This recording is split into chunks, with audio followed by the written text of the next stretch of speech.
Hello, welcome to Web of Stories. Happy New Year. Well, as I'm taping it, it's almost Happy New Year. It is 5 o'clock on New Year's Eve, and I'm done reading. I actually finished an hour ago reading, and then I put my stats together. And while I have makeup on, I thought I would do my December wrap up and my sort of 2023 wrap up.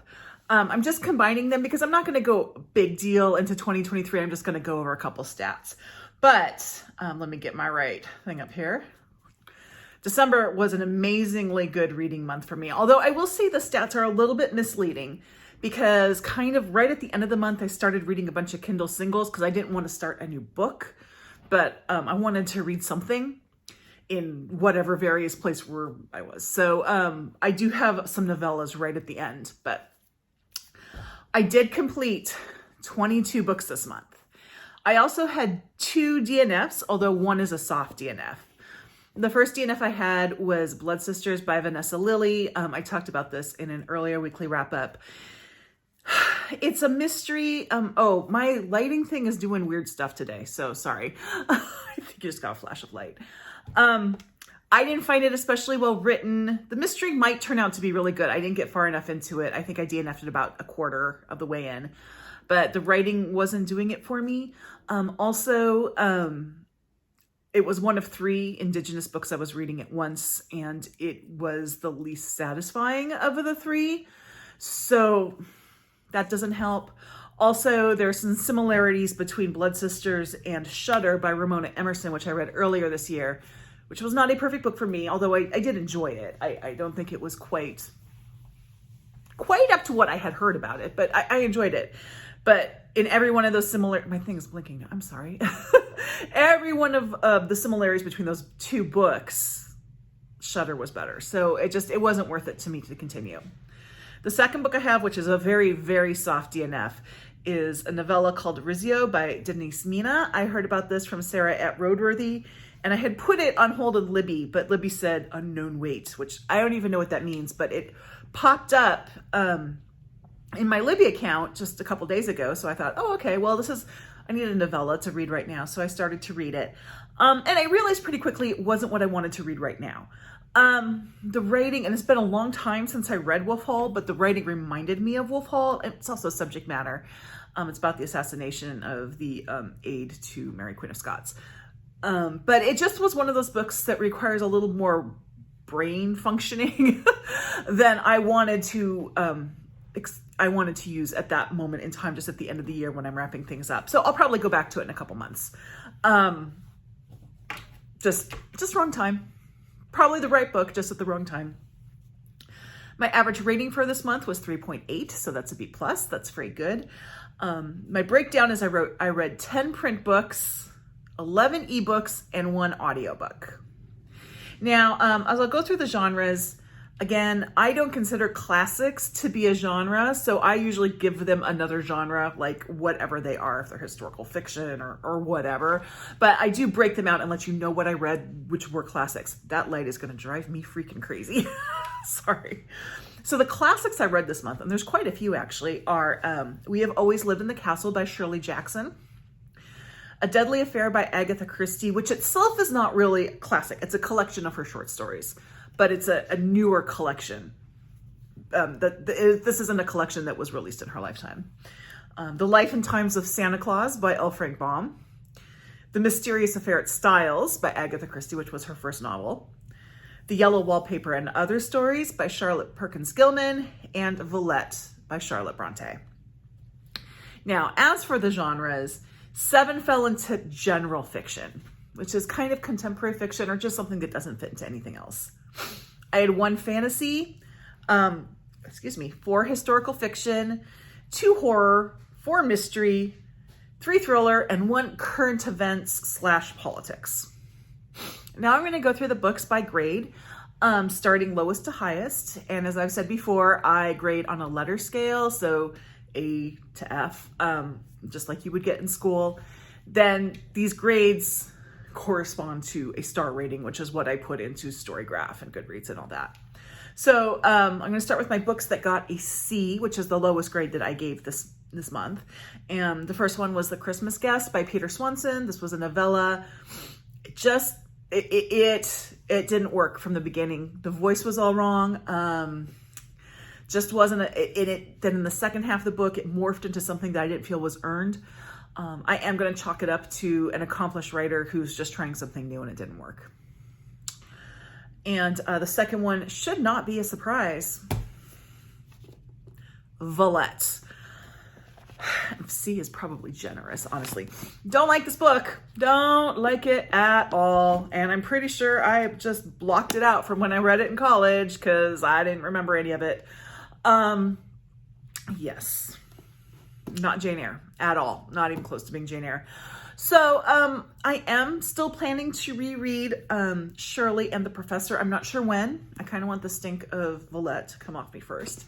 But I don't remember those either. So we'll see if my experience is a little bit different with Shirley or the Professor. I have higher hopes for Shirley because I know the Professor itself is just considered a flawed book anyway, more so than Villette. But we'll see how that turns out. Still maintain Jane Eyre is a near perfect book, but Villette is not. And then I had one book that I gave a C+. This is actually one of the novellas I read at the end of the month, and that is Belle by Luann Rice. I've never read Luann Rice before, so this was my first experience with her, and I do think she writes like romantic thrillers or something like that. This was kind of a romantic thriller. The writing was fine. I'm sorry if you had a lot of blinking from the lights, sorry. But it was just an incredibly predictable story, which I found very disappointing. You know, if you go into a novella, you don't expect a really complex story because you don't have that much time to tell the story. But you can have a simple story and not have it be predictable. So I was disappointed with Belle. And then I had two books that I gave a B to. The first is Jesus and John Wayne, How White Evangelicals Corrupted a Faith and Fractured a Nation by Kristin Kobes-Dumez. This was sort of the end of my nonfiction November reading. For one thing, and this is not the fault of the book, but it was not the book that I was hoping to read. I was looking for maybe something a little bit different. I generally just found some structural issues with the book. I do think the author might be a little too close to the subject matter at times. But all in all, it was an interesting read. I can't say that I learned much from it. Most of what was in there I already knew, but that's that. And the other one is The Friend by Sigrid and Nunez.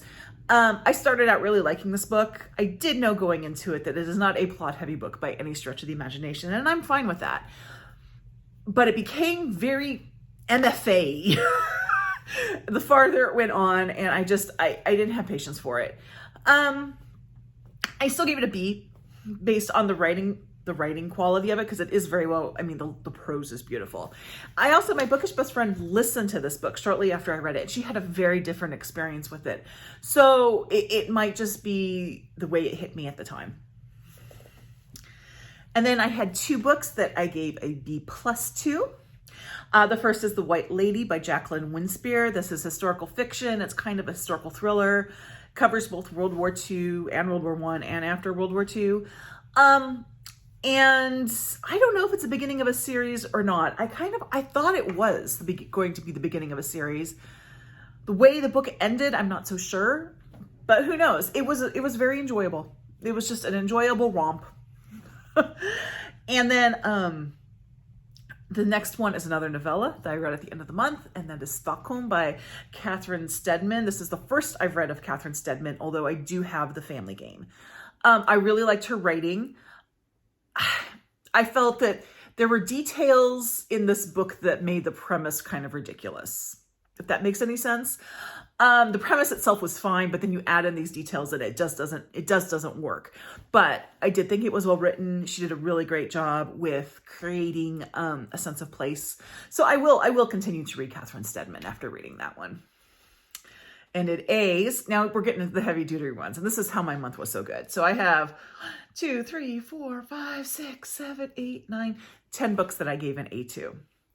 The first is We Have Always Lived in the Castle by Shirley Jackson. I had not read this, and I read it for the first time, and I enjoyed it. It did start slow for me, but like at some point, all of a sudden I was in. I was just sucked in to We Have Always Lived in the Castle.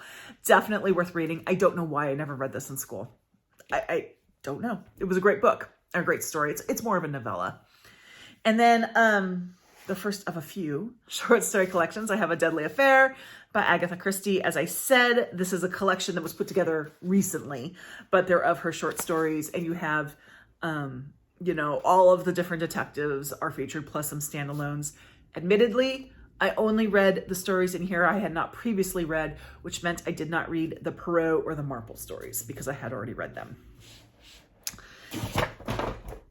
There went my stack. The next one I have is What Strange Paradise by Omar El Akkad. I read this from my Marginalized Authors book group. I gave this an A. I do plan to reread this at some point, and it may go up. This is a book that really you have to think about, and there's a lot in it, and I don't think that one reading is enough. So an A grade is kind of a placeholder. I don't know if it's going to stay an A. It might go up, but it's really a very powerful book. Really heartbreaking about the refugee experience. It is definitely strange, and that's probably one reason why you need to read it more than once. And I don't want to knock any more books over here. They're already all over on the floor. Okay, after that, The Life and Times of Santa Claus, which was a delightful little not even short story, more of a novella from Baum about Santa Claus. It's obviously holiday reading. I will admit I went in expecting something like The Wizard of Oz, and I ended up with something like Dr. Seuss, but that's okay. It was a fun experience to read. I read that through the Serial app. And then I have this one I've been working on for a long time, Never Whistle at Night, an Indigenous dark fiction anthology. Loved this one. Some really wonderful stories in here from very well-known authors to authors who this is the first time they've been published. So you get a really wide range of stories. I was reading this since September. So it takes me a while to get through short story collection because I usually have 3 going at a time and I rotate through, but highly recommend this one. I do know my bookish best friend is going to either has started or is going to be listening to it on audio, and there are different narrators if you choose to do it by audio. So it's not just one person reading all the stories, but which is good because the stories definitely do have different feels. Okay. And then I actually listened to this one, but The Mysterious Affair at Styles by Agatha Christie. This was an A book the first time I read it, and it's an A book when I listened to it. It's probably a bit higher of an A, having listened to it, because the narration by Hugh Fraser was fantastic, to the point that I'm going to continue kind of following up my reading of Agatha Christie books with listening to Agatha Christie books. And then more Christmas books. The Christmas Appeal by Janice Hallett. This is revisiting the theater group from The Appeal. There's a dead Santa. What happened? Same sort of mixed media book, mixed media storytelling. So you have documents are given to these 2 lawyers to figure out what happened. So you get lots of text messages and emails and things like that. Caution with this, don't read it unless you have read The Appeal, because it does spoil The Appeal. The Yellow Wallpaper and Other Stories by Charlotte Perkins Gilman. I think I talked about this in just my last weekly wrap up. I had never read The Yellow Wallpaper before, so I read that. That's the first story in there, and it's worth all of the accolades it gets. But there are a lot of other stories in this book, and most of them are incredibly good. And I think that maybe Charlotte Perkins Gilman needs to be looked at a little bit more than just The Yellow Wallpaper, because she's got a lot to say. Okay, and then finally, I had 2 more novellas that I gave A's to. The first one was Golden Hills by Jennifer Weiner. As I said in my previous update, I'm having some issues with Jennifer Weiner lately, but this was very much a return to the Jennifer Weiner of a while ago that I really loved, so I was really happy to see that. And then just today, I read Treasure by Oyinkan Braithwaite. She wrote My Sister the Serial Killer. This was a fun little thriller story about like a woman who wants to be a social media influencer and someone who takes it too seriously. It was a lot of fun. I'm really looking forward to reading more from her. Okay, and then I had 3 books that got A+. The first, and this is so excuse me, so appropriate that I'm talking about it today. But it's Lillie and Boxfish Takes a Walk, because this book takes place on New Year's Eve. I will probably be reading this every December after Christmas now, because it was just such a delightful book and perfect for this time of year. We did this as a read along on my Discord, and I think everyone really enjoyed it. And then I had Small Things Like These by Claire Keegan, which is a short story novella. Everyone's been talking about it. I loved it. It is a Christmas story, but it's not like a feel-good Christmas story. Of course, most of my other Christmas stories have been murder ones, so it's better than murder. But it was beautiful. I mean, Claire Keegan is just a beautiful writer, so you know what to expect from Claire Keegan, and she delivers. And then finally, The Berry Pickers by Amanda Peters, which I had not expected to read, but it came in and I had time to read it, so I put it in. And this is a debut novel by a Canadian Indigenous author about basically a family, but in the past, when the children of this family are younger, the youngest child, who's a daughter, when she's 4 years old, disappears. And it's kind of the follow-up from that. I don't want to say more about it, because read the book, but it was beautifully written. There were a couple places where you kind of had to suspend your disbelief, but very, very strong debut. One that I would highly recommend. Now, that's 20 books. And that means I had 2 books that got a 5-star rating. One of them, however, is a reread, and it's just the 5-star that I gave it the first time I read it. And that is The Seed Keeper by Diane Wilson. I did a deep read, if you couldn't tell. I love this book. This is a book about an Indigenous woman who she was raised by her father, who lived very much the Indigenous ways. But her father dies when she's younger. She goes through the foster care system, and then as a young adult, she marries a white farmer, and so she's really walking between those two worlds. And then it also comes up against agribusiness. And how that deals, and her returning to her Indigenous roots. And it's just a beautiful story.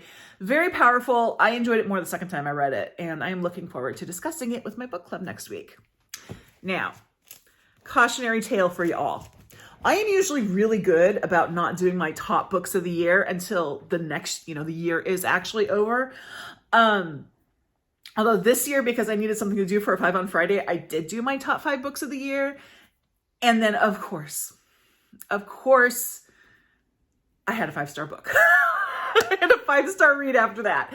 So if you go to look at that video, we can take In Cold Blood out of it, although still a very good book, and we're going to replace it with A Council of Dolls by Mona Susan Power.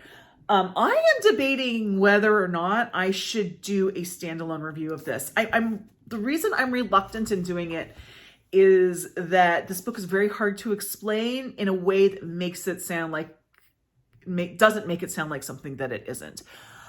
I tried to explain it to my friend, and she asked if it was a horror novel. It's not a horror novel, but I can completely understand why someone would think that if they heard what the story's about.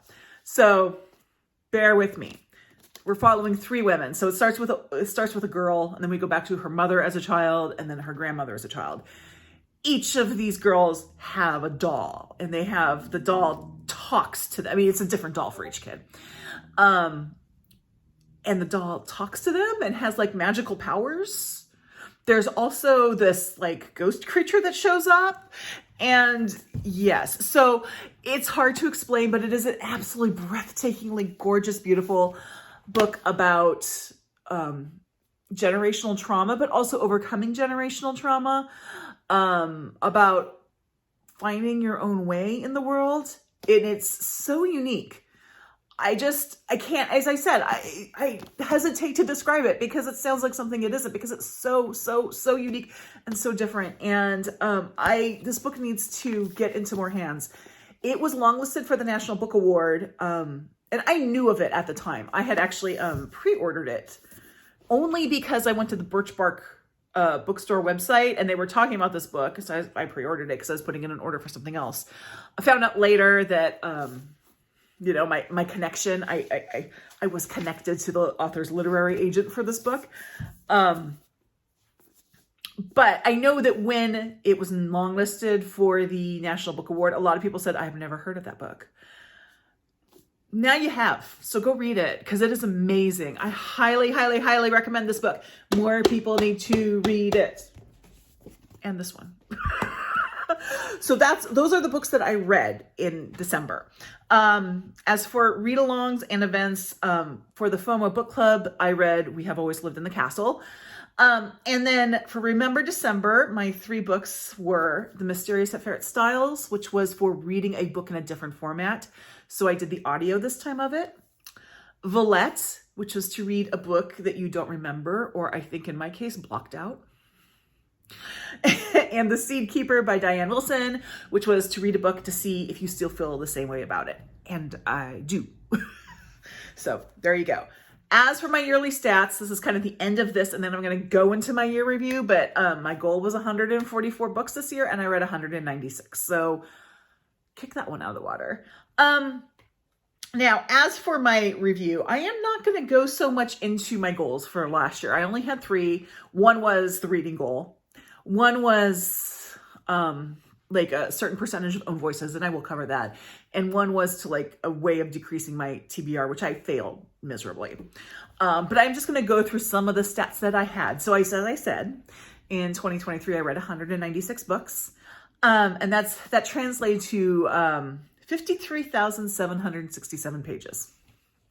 I know a lot of people follow page numbers, like that's a stat that I don't really follow it that much. That's just something that auto-populates for me, but people are interested in it. So that's how many pages I read.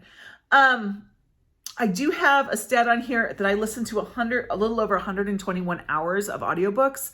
Again, that doesn't really mean anything to me. I mean, I'm going to be honest, I don't really track that. So my average rating was 3.7. So that's above a B. That's between a B plus and an A. That's very good.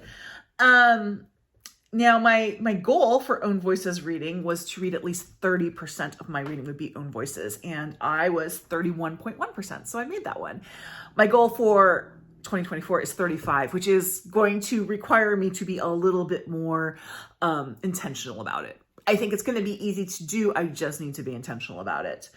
Of the 196 books that I read, 70%, a little over 70% were backlist, which means they were published before 2023.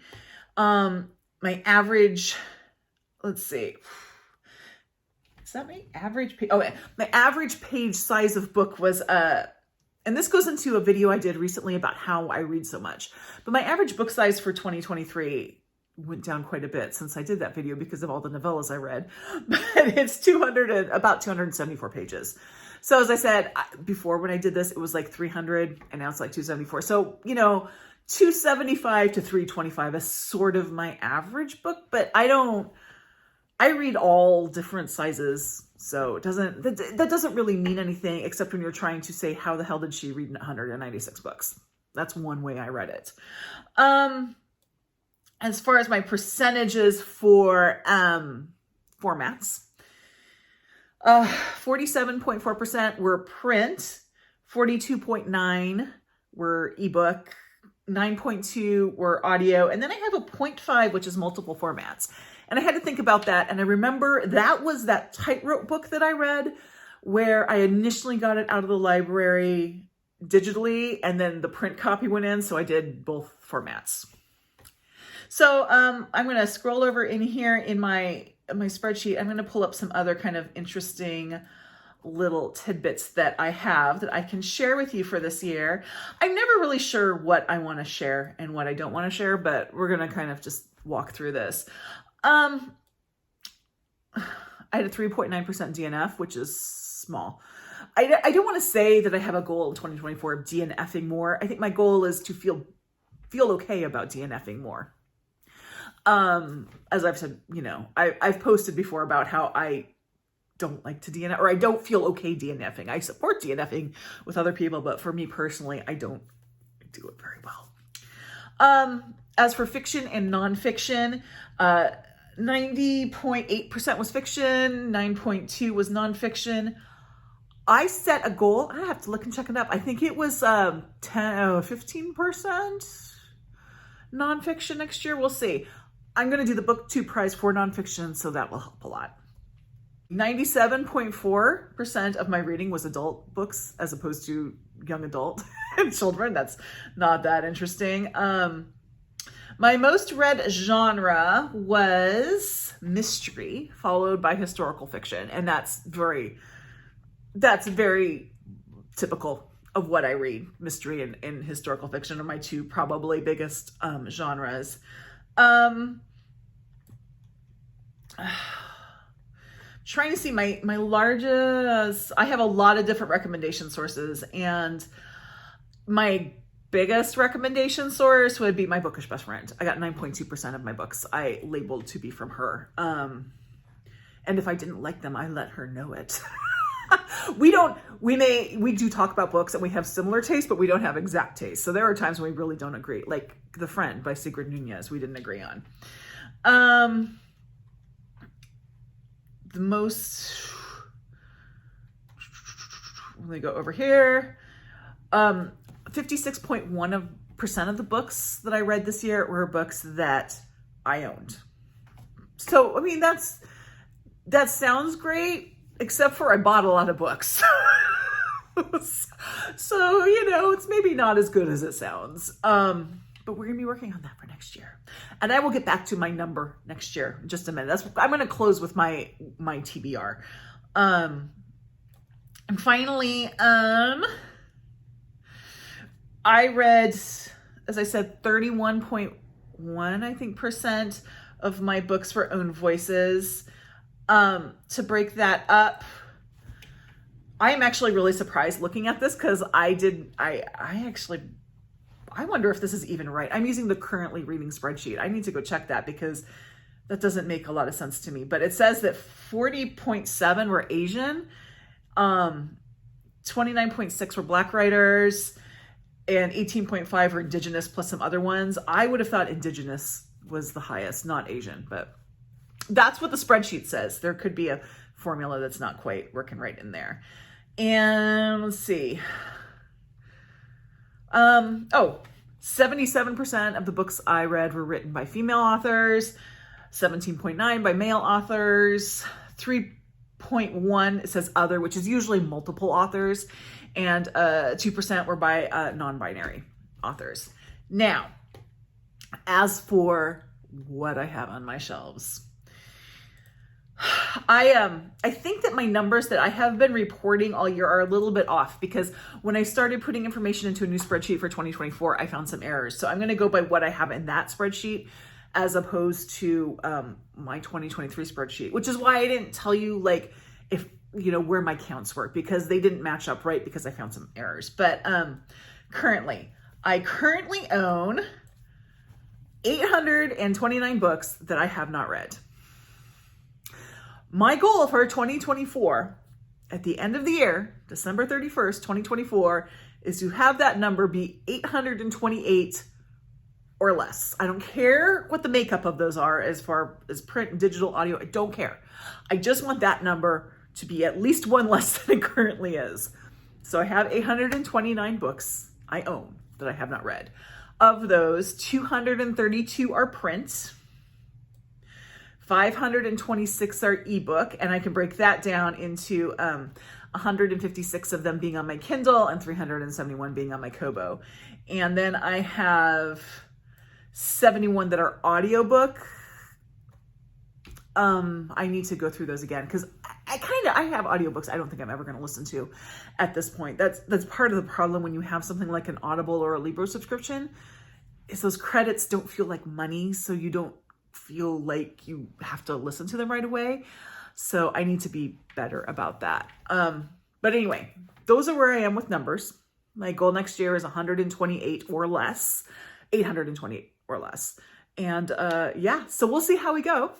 I want to thank you all for watching me this year and being supportive. This has been a great year reading and on BookTube. And thank you if you made it all the way through this video. Sometimes I do say leave an emoji if you made it all the way through, and I am going to on this one because I know it was a lot of me babbling. So if you made it all the way through this video, give me an emoji of what you will be drinking or what you did drink on New Year's Eve. Or a beverage, because, you know, the beverage police aren't going to come and check. Just a beverage. So there you go.